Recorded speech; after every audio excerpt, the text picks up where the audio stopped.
I've come to the graveyard of the Severn Sea, the Purton Hulks, a collection of dead ships that lie sprawled for 1.5 miles along the estuary.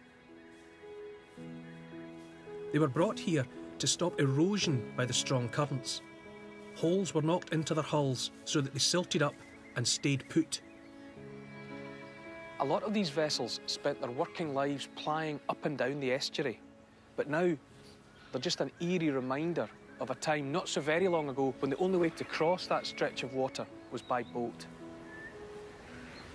Its Welsh name, Mor Havran, the Severn Sea, says it all. But now that sea has been tamed by 2 great bridges across the estuary. Look hard alongside the first Severn Bridge and there's still evidence of the earlier crossing between England and Wales. The car ramp for the ferry, abandoned when the service stopped in 1966.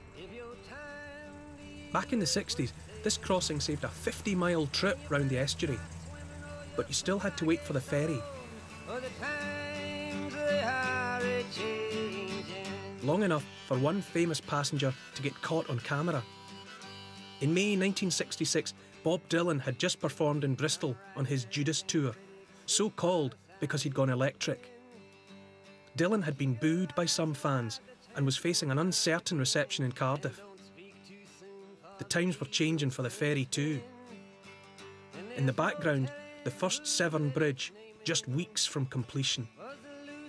The day it opened, not everyone was cheering.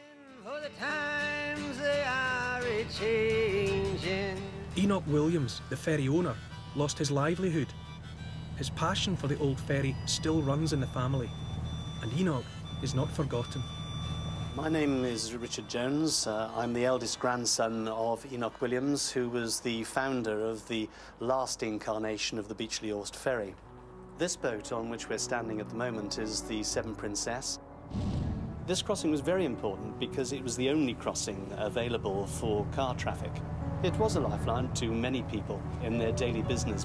Many people courted on the ferries, girls in England meeting gentlemen from Wales and vice versa. Everybody knew the bridge was coming, and indeed knew because they could see the bridge being built.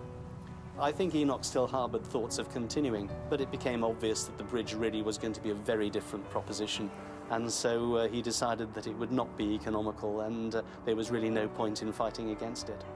He tried his best to make sure that the company obtained as much compensation as possible. How much do I think I'm going to get is the sole point.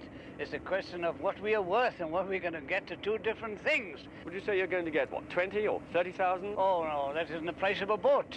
A lot more than that, 100,000. And a bit more. The last day that the service carried cars was September the 8th, 1966, the day that the first Severn Bridge opened. To commemorate the first crossing of the Severn Bridge, I have great pleasure in unveiling this plaque. It was a joyous day in some ways because everybody likes a party, but it was also very sad to see my grandfather's lifelong work come to an end. I would not wish to be considered a traitor, but at age 17, the bridge opened up huge new possibilities. So a great feeling of regret, but at the same time, that was tempered somewhat by a feeling of new freedom.